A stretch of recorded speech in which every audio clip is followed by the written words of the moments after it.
पैसा कमाउन मन लाग्यो भने पैसा कमाउनेको सङ्गत गर्नुपर्छ। एउटा व्यक्तिलाई राजनीति गर्नु छ भने राजनीति गर्नेको सङ्गत गर्नुपर्छ। एउटा व्यक्तिलाई मिडिया प्रिय लाग्छ भने मिडियामा काम गर्ने साथीको सङ्गतमा लाग्नुपर्छ। ढिलो चाँडो त्यत्तिको बन्छ कि बन्दैन हेर्नुहोस् त जगतमा, होइन? मैले देखेको छु खाली खुट्टा हिँडेका मान्छे रियल इस्टेटको काम गर्ने मान्छेहरूसँग पछि हिँड्दा हिँड्दै 5 वर्षमा आर्थिक रूपले अत्यन्तै ठुलो कायापलट भएको त मैले देखेको छु कतिपय मान्छे। किन जोसँग गयो त्यसको ऊर्जाले उसलाई चाहिँ के गर्छ, नुहाइदिन थाल्छ। सङ्गत गुनाको फल हेर्नुहोस्। तर शर्त के चाहिन्छ, उहीसँग हिँडेको छ त्यसैलाई चाहिँ ठेगान लाउँछु भनेर हिँड्यो भने त त्यो सकिन्छ फेरि। त्यो कसैले सिद्ध्याउनु पर्दैन, आफै सकिन्छ।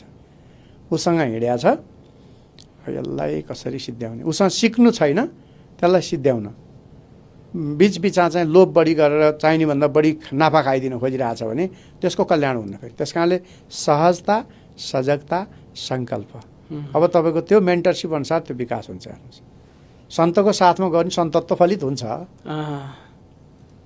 जसको सङ्गत गर्यो त्यस्तै बाटोमा, तर त्यसमा इमान्दारिता चाहिँ राख्नु पर्यो। इमान्दारिता, होइन? त्यस कारण इङ्ग्लिसमा के छ नि, honesty is the best policy. कस्तो राम्रो स्टेटमेन्ट हेर्नुहोस् त।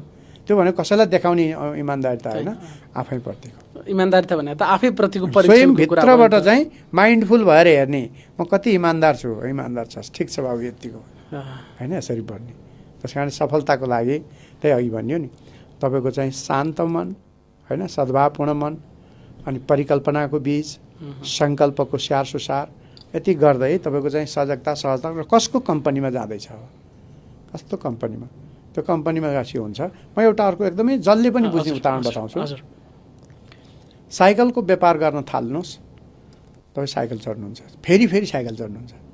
मोटरसाइकलको कारोबार गर्नुहोस्, मोटरसाइकल चढ्नुहुन्छ, फेरि गाडीको कारोबार गर्नुहोस्, गाडी चढ्नुहुन्छ, फेरि तपाईँ